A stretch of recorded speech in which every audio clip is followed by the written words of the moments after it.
Good afternoon, everybody. Thank you so much for joining us. And if you're joining us via Facebook, thank you. We're here today with artist Julie Smiley to talk about her exhibit, which is currently on display at the Del Norte Courthouse. My name is Stephanie Latour. I'm the Executive Director at Del Norte Association for Cultural Awareness. And last year, we helped to fund 2 projects in our community through a grant called Funds for Artist Resilience. And one of those projects was Julie's. And we're so excited now to see the results of that project. And that funding was made possible through the Humboldt Area Foundation and the Ink people, and they're both down in Eureka, so we hope that they'll have a chance to see this wonderful art as well. So now you know a little bit about how this came onto our radar, this wonderful project. So let's talk to Julie and get the really good information. Welcome, Julie. Thank you so much for being here today. Thank you, Stephanie. Would you mind sharing with us a little bit about your background and who you are and yourself as an artist? Well, I was born and raised right here in Crescent City, and I think I started basket weaving and making clay with Mike Selfridge before I ever touched any other medium. But I began playing with all sorts of materials, and when I went to college on the East Coast, I learned that art is really just painting and maybe marble things and things that were made 500 years ago. But so I started painting only when I started going to college. But these pieces really felt deeply personal in that I felt like I had permission to use materials and methods that I grew up playing with, and then of course it's deeply personal. And today, Can everybody hear okay? Yes. I know with the mask sometimes it makes it a little difficult, but Now we can hear. okay, good. So Julie, can you tell us a little bit about the project as a whole? When you first saw that we were doing this re-granting program for individual artists, what did you think about the program? What kind of prompted this project? well, of course, the beginning of COVID was very tumultuous for all of us, and my family as well. I wasn't quite sure what was going to be happening with all the lockdown, and I usually sell my artwork through the galleries in the Bay Area, so those got shut down. So to be given the opportunity to be funded for a special project was really precious to me, and not only was the funding precious, but the opportunity and the freedom to work with a local group about something that felt not only really close at hand, but close to heart.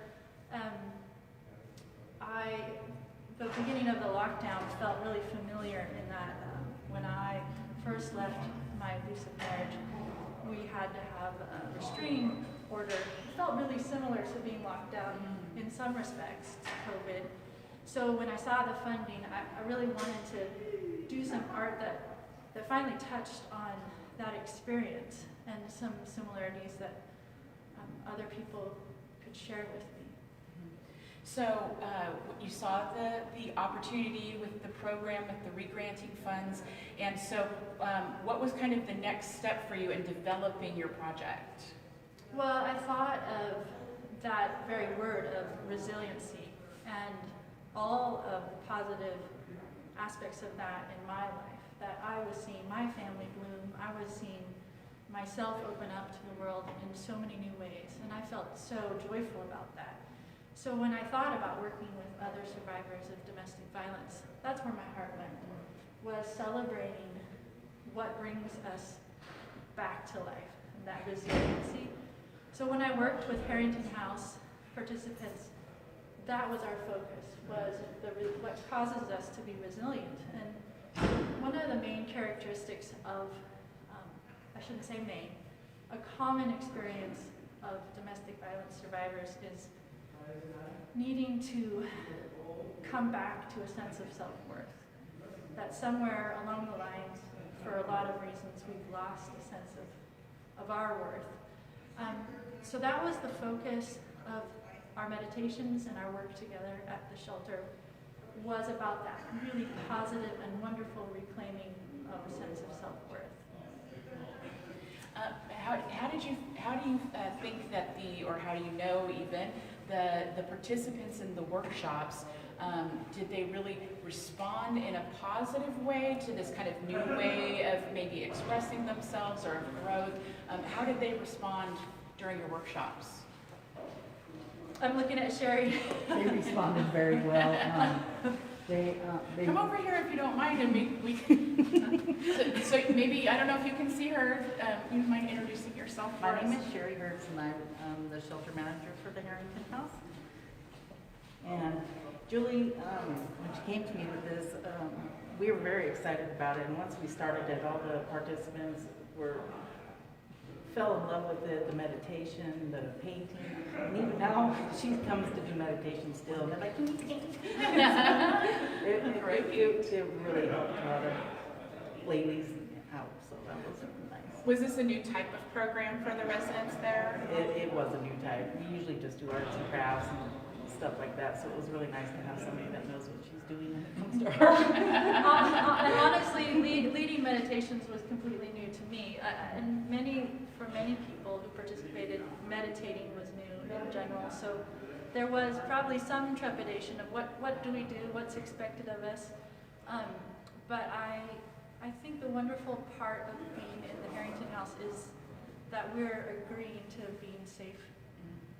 So the basic premise of privacy, safety, and shelter and protection are there. And I think it really allowed people to feel safer to try some new things. And also for you being a survivor yourself, that really helped them feel at ease too, because you know what they're going through. Right, somebody who could maybe empathize in what they were going through currently, to help them feel safer in that environment as well. That makes total sense to me. Sometimes it is, well, very often, hard to open up to somebody that you don't know, especially when you feel like you're in a vulnerable spot. Exactly. So that's wonderful that that you all were able to come together that way and be comfortable with each other. Thank you, Sherry. Thank you. Thank you, Julie. Thank you. So why don't you tell us very briefly, like the sorts of activities you did while you were there, and then how that translated into the works that inspired your original pieces? Very simply, I went to Harrington House 4 times for this project in total. And we began each session there with a 15 to 20 minute meditation that centered on the ideas of being worthy and contributing worth. So there really was a very narrow focus for our meditations together. So immediately following our meditations, and a couple times we meditated while we had the art materials in front of us, we played with watercolor and oil pastels, and we played on watercolor paper, and for a very novel experience, we played on what's called UFO paper, which is a plastic. And it's a medium, those are all mediums that are designed to not be fully controlled, which is a great partner for that sense of letting go and accepting what is. So the medium that you were actually using was also part, maybe, of, if I can say, art therapy, and to accept the fact that you can't control everything. Right, and a lot of people will come to art with that hesitancy of needing to make something, needing to make something representative, and I wanted to avoid that sense of urgency. So chose the watercolor, chose the media carefully. So there were patterns in how people approached making the work that I picked up on, and I have taught K through 12 for many years. So it was a similar experience to kids of all ages coming to a new medium. So I was curious, and I loved to see the patterns that the participants showed up with, and some of those really touched me. And we have some photographs of some of the patterns that caught my eye in particular, and I went home, and during the summer I made work that was based on those patterns.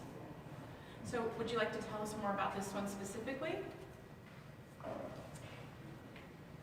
This one came out of a meditation on contributing worth.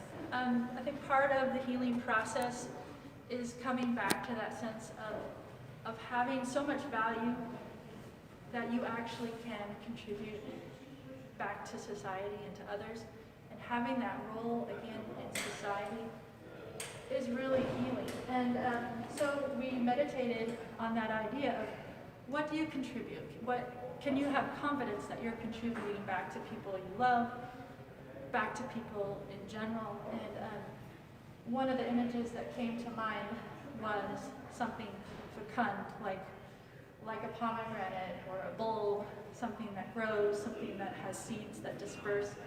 So I wanted to give that sense of a bulb or a pomegranate, a fruit breaking open, and then also to highlight that sense of seeds with the texture, the dots, the peeling. Also wanted that big contrast between the dark heaviness that might surround something that needs to grow. So that's where that piece came from. And would you like to tell us about this next one?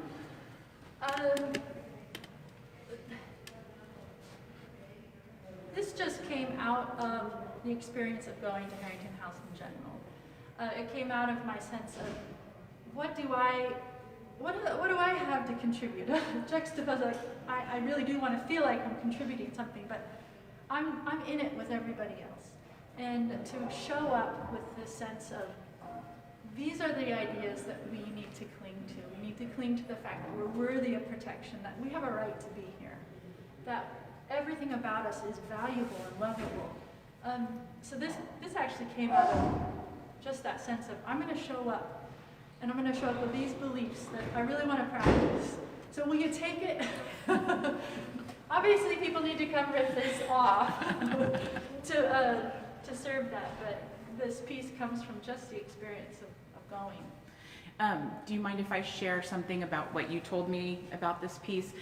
When you told me about this piece, you explained to me that part of what you hope to achieve with this piece is that it would appear one way when we first hung it, and then as people actually did tear off the affirmations, that it would change and it would morph into something different, and by the end of the exhibit it would appear different than it did when the exhibit first started, and how that is a parallel for us as human beings. The more we give to people, the more we give of ourselves, it changes us in different ways, and how do we change as that happens from the beginning to the end.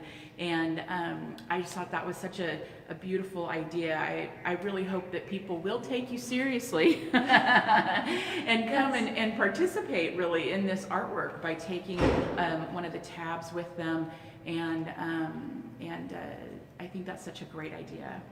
Yeah, please come and take them off. Well, let's talk about your next one here. This piece came from a couple of the meditations we did very specifically on being containers of worth. And by and large, we recognize victims of domestic abuse as being female, which also gives us the sense of being containers. So often the shapes were very round and womb-like and vessel-like. So there were a lot of patterns of making containers of those shapes, and I really wanted to make sure that that was represented here.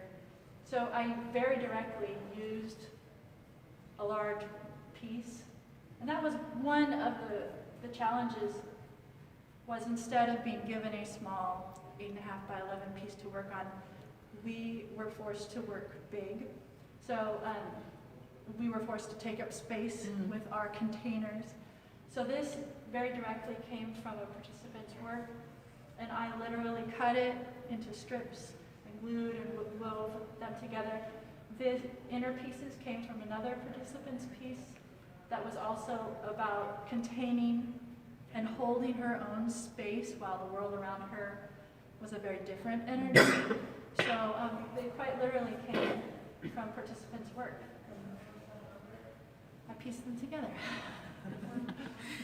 And just so everybody realizes, those sheets next to each work do talk a little bit more about the process that was gone through, right, at the workshops at Harrington House. And then an example of the participants' work is below it, and that's the work that inspired Julie's original artwork. So let's move down here. I'm going to take the camera with us and talk about these other two pieces.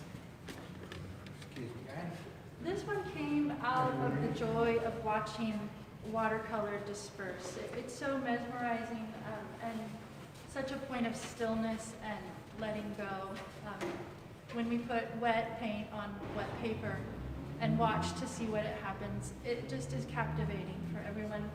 But it's also really reminiscent of that feeling of where am I going next, or what's going to happen next, or also the feelings of there's a whole lot of that's going on inside of me.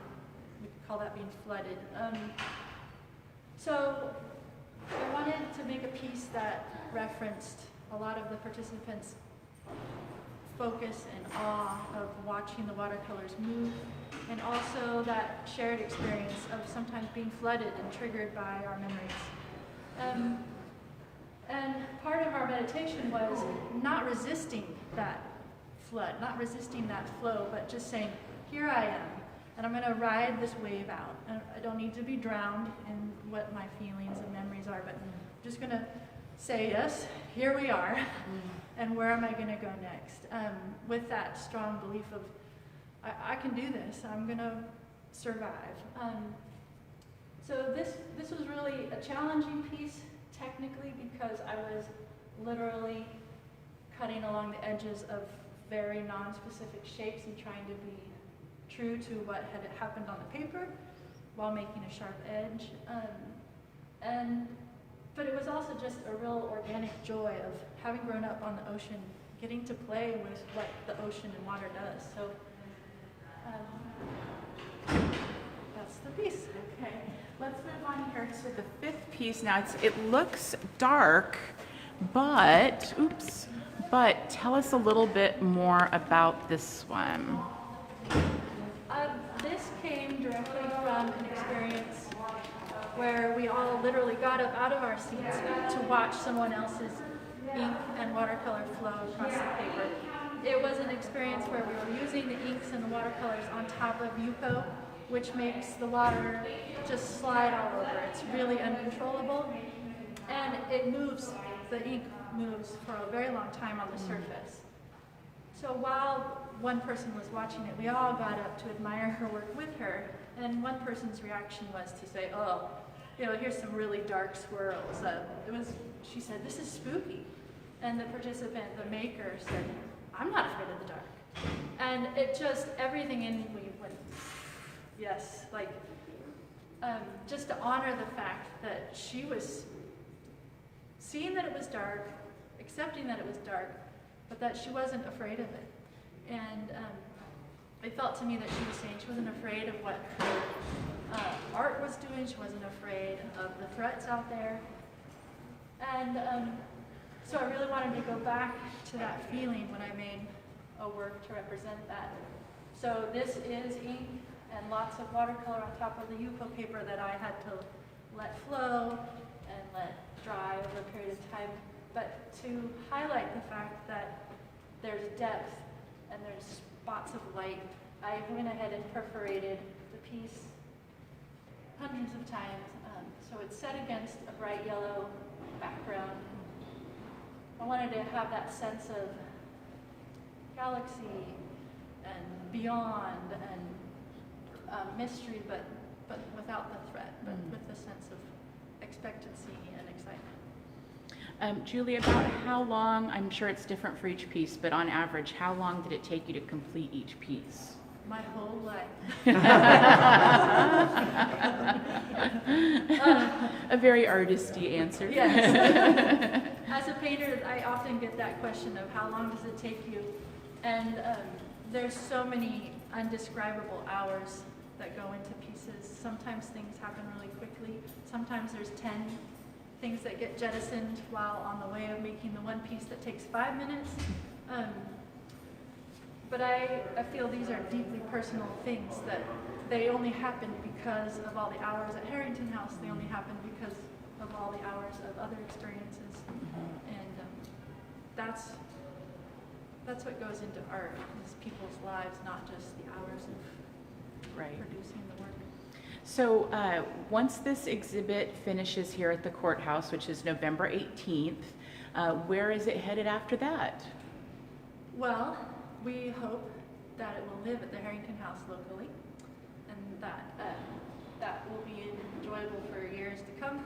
We also hope that other people will get to see it perhaps in other shelters in our state. And so we're looking at how to send it to Humboldt, first of all. Right. So maybe in Humboldt in the coming year, at the beginning of the year, I want you to know that all of the people down in Humboldt who helped put together the FAR grant are very excited by the possibility of seeing your pieces in person.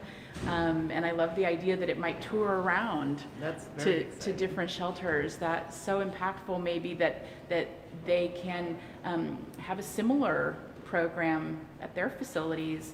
That'd be wonderful. Are you planning any other workshops at Harrington House locally? Well, we are continuing to meditate weekly at the Harrington House, and also with the school district, there's some similar programs that are being offered to school-aged children as we address the trauma that is present in our community.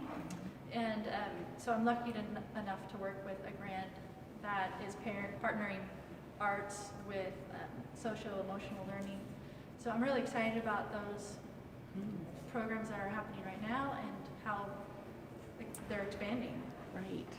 I thank you for bringing up the idea too, to remind us that art in education is very important. It helps not only as a creative outlet for students, but also an emotional, just to kind of release the pressure sometimes, and to get their thoughts organized, to see how things are affecting them in different ways, especially after a year like this, at 18 months, 2 years, whatever it's been, like this, where they have been isolated.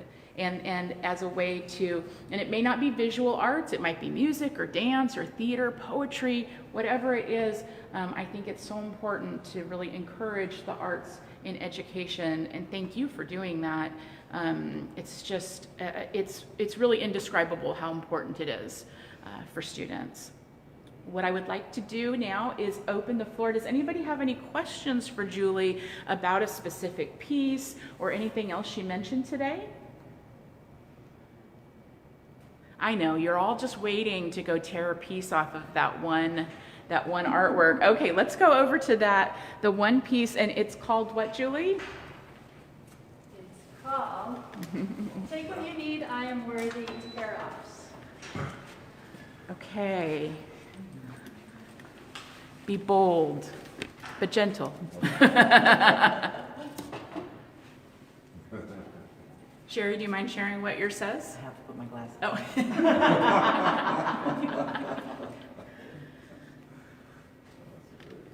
I am worthy of safety. Anybody else? Mine said I am worthy of love. That's so true. Everybody. Okay, I'm going to come up. I took one when we hung this up, but I'm going to participate today. Mine just says, I am worthy of all of those things, right? We all are. Anybody else? Am I allowed? Yes, absolutely.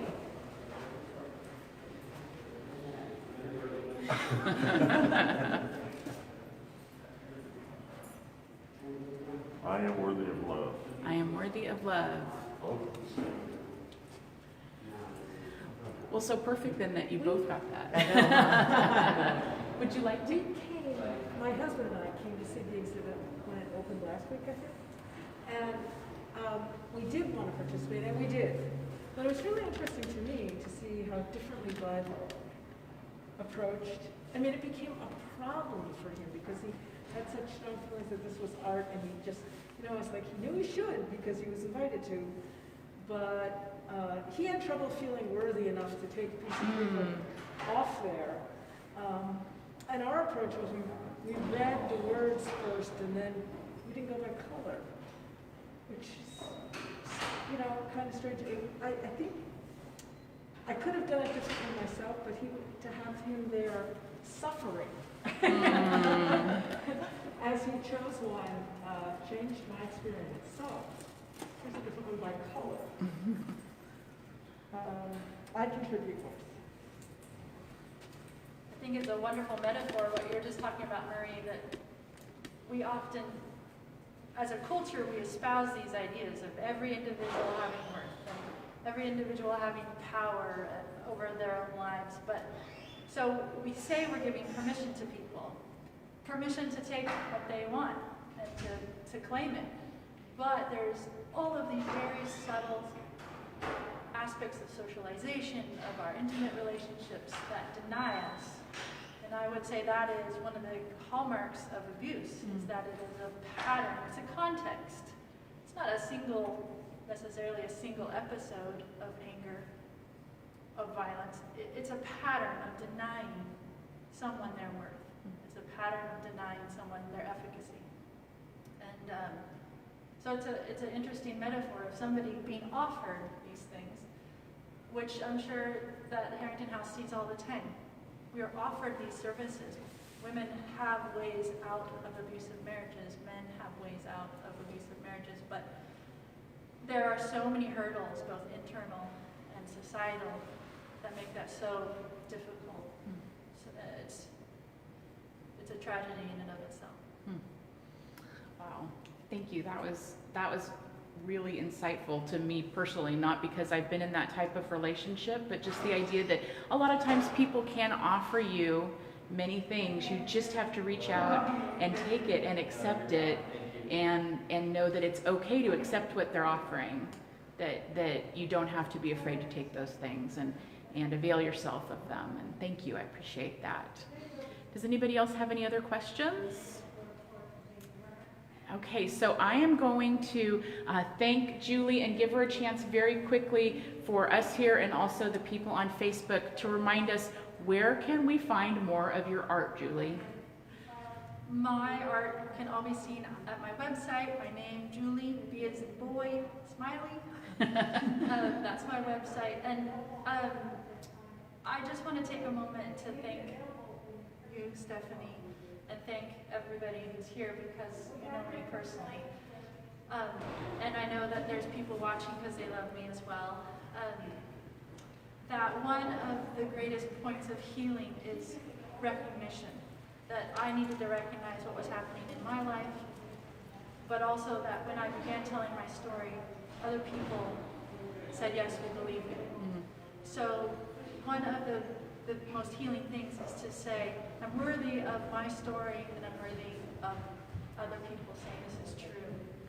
And so I want to thank you all for believing and telling me that my story is worth being called true, and that you've all protected me and given me love. Thank you. Thank you, Julie. So we just want to remind everybody that you can go to juliebsmiley.com, is that right? To see more of Julie's beautiful work, and it really is. And this is a very special exhibit. We hope that you'll be able to come on down. As I said, the exhibit will be available for viewing during the courthouse's regular hours, Monday through Friday, and it will be hanging up until Thursday, November 18th. And if you have any more questions about the art or anything that Danaka does here in the community, we welcome those with open arms. Give us a call at 464-1336 or visit danaka.net, where there's some more information about Julie's exhibit that you can read up on. But we hope that you will come and see it in person, if nothing else, so that you can take one of these affirmations off of the artwork and participate in the exhibit, and just remind yourself that you're worthy. Thank you so much. Thank you, Julie. Thank you.